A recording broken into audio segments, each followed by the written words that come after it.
Hello my dear student, आप सभी का आपके अपने यूट्यूब चैनल पे स्वागत है। आज हम उन तमाम मैट्रिक इंटर परीक्षा देने जा रहे छात्रों को और विद्यार्थियों को कुछ सलाह देना चाहेंगे जो मैट्रिक या इंटर में परीक्षा देने जा रहे हैं। आज हम बात करेंगे कुछ इम्पॉर्टेंट पॉइंट और ऐसे टॉपिक पे जो आपके लिए लाभकारी हो सकता है। अगर आप इन बातों का ध्यान नहीं रखते हैं तो हो सकता है कि आपको परीक्षा देने में या फिर कुछ समस्याएं झेलनी पड़ सकती है। जैसा कि आप सभी जानते हैं, हमारे मैट्रिक के जितने भी छात्र छात्राएं हैं उनकी परीक्षा जो है 17 से 25 फरवरी के बीच होनी है। वहीं इंटर की परीक्षा 2 फरवरी से 13 फरवरी के बीच होनी है। इन सभी का जो केंद्र है देख सकते हैं, लगभग इंटर की जो केंद्र है 1762 केंद्रों पे है। वहीं मैट्रिक की 1699 केंद्रों पे परीक्षा ली जाएगी।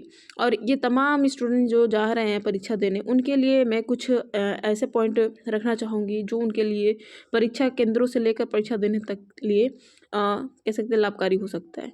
जैसे कि सभी स्टूडेंट को मैं कहना चाहूँगी, अगर आप परीक्षा देने जा रहे हो तो परीक्षा केंद्र पे 1 घंटा पहले पहुँचो। जैसा कि सभी को पता है कि प्रथम पाली का जो एग्ज़ाम होना है जैसा कि सभी को पता है प्रथम पाली का जो एग्ज़ाम होना है,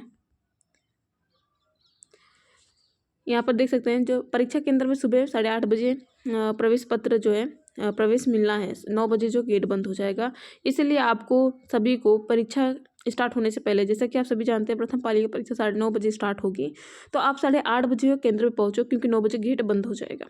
और आधा घंटा जो लगता है प्रक्रिया, आपका नाम लिखना, पेपर देना, डिस्ट्रीब्यूशन करना वगैरह वगैरह में सब में हो जाता है।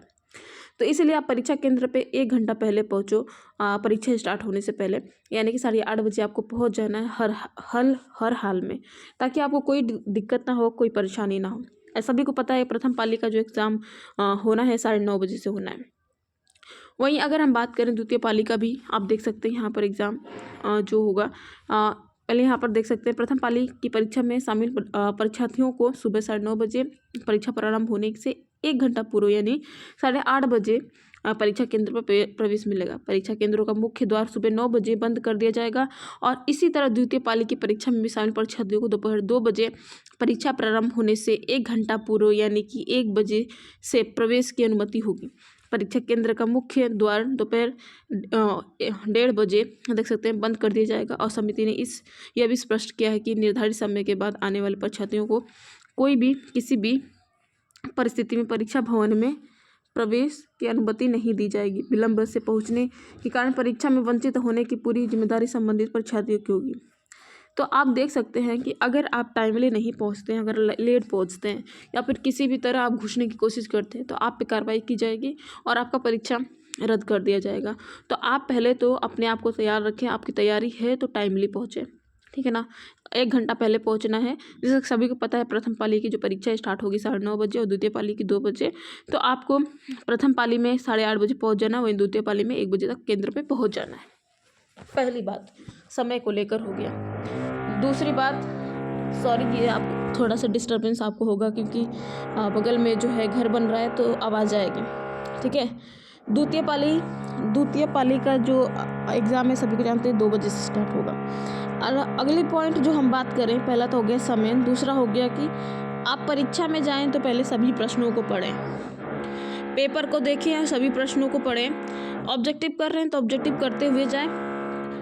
जहां आप भी ऑब्जेक्टिव को पूरा देखें, पूरा फुल टाइम दे भाई, आपके पास 3 घंटा है, ठीक है ना। 3 घंटा कम नहीं होता है। आराम से सारे प्रश्नों को पढ़ें और जो आ रहा है वहीं कन्फर्मली जो आ रहा है आप करें। आपको बहुत सारा ऑप्शन दिया जाता है भाई, एक करना है, एक को छोड़ना है, ठीक है। तो आप जो है आराम से सारे क्वेश्चन को पढ़ेंगे, देन आंसर करेंगे, ठीक है। उसके बाद अब राइटिंग वाले में आ जाते हैं। ये तो ऑब्जेक्टिव की बात मैंने कही कि आराम से सारे क्वेश्चन देखेंगे तभी करेंगे। अगर साइंस के कर रहे हैं तो साइंस में तीनों सब्जेक्ट के देखेंगे तभी। क्वेश्चन को देखकर घबराना नहीं है, आराम से बैठे रहना है, करना है, ठीक है। दूसरी बात बोले, अगर अब सब्जेक्टिव क्वेश्चन करने जा रहे हैं तो सब्जेक्टिव क्वेश्चन में जिस खंड का कर रहे हैं उसी खंड में लिखना जरूरी है। अगर आप खंड को इधर उधर कर लिख रहे हैं, यानी खंड ए का क्वेश्चन खंड बी में लिख दिया आपने, तो कहीं ना कहीं आपको नंबर कम मिलने का बहुत चांसेस है, ठीक है। ऐसे में आप ही कॉपी इधर उधर से क्वेश्चन इधर उधर करने से मार्किंग का भी इफेक्ट आपको देखने को मिल सकता है। तो आप पहले जा रहे हैं तो मार्किंग का भी ध्यान रखें। तीसरा पॉइंट, अगर हम बने पहला पॉइंट बात किए समय का, दूसरा क्या कि कैसे लिखना है, कैसे क्वेश्चन को हैंडल करना है। तीसरा बात कर रहे हैं हम कैसे लिखना है आपको। सेक्शन ए का सेक्शन ए में लिखेंगे, सेक्शन बी का सेक्शन बी में लिखेंगे, सेक्शन सी का सेक्शन सी में ही लिखेंगे। अगर आप इधर उधर करते हैं तो उसकी जिम्मेवारी आपकी होगी, जिसमें आपका नंबर कटने का पूरा चांस रहेगा। और आगे बात करते हैं राइटिंग। राइटिंग को एकदम क्लीन एंड क्लियर रखिएगा। जो नहीं आ रहा है आंसर, पेज अगर भरना है तो अच्छी राइटिंग में भरिए। एक ना लेपर कर रख दिया जो पढ़ने योग्य ही ना हो तो वहाँ पर भी आपकी कटने के चांसेस रहेंगे। तो इसलिए पहले आप क्या करें, लिखने की खूब प्रैक्टिस कर लें। घर पे डेली एक टेस्ट लगाएं, डेली एक मॉक टेस्ट लगाएं और उसमें लिखने की भरपूर प्रैक्टिस करें, ताकि आप लोगों का नंबर बोर्ड में अच्छा आए। अभी आप लोग के पास टाइम है, इंटर वालों के लिए भी 1 हफ्ते का टाइम है, उसमें लिखने की भरपूर कोशिश करते रहें, ठीक है। उसके बाद हम बात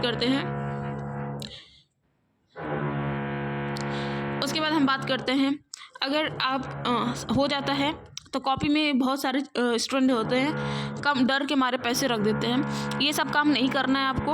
अगर पैसे रख रहे हैं तो पैसे रखने के कारण आपका नंबर कम मिल सकता है, तो कृपया पैसे ना रखें कॉपी में, ठीक है। और आराम से अपने आप पर विश्वास रखें और अपना काम अपना जो राइटिंग है आराम से लिखें, पढ़ कर जाएँ, ठीक है। पैसे वैसे रखने की ज़रूरत नहीं है। तो ये कुछ मुख्य बातें होंगी जो आपको ध्यान रखना है परीक्षा देने से पहले। आई होप कि आपको समझ में आया होगा। चलिए ठीक है, आज के लिए बस इतना ही। कोई भी समस्या हो, कोई भी बातें हो, आप मुझसे पूछ सकते हैं, बेझिझक पूछ सकते हैं। आज के लिए बस इतना ही। धन्यवाद, बाय बाय, टेक केयर।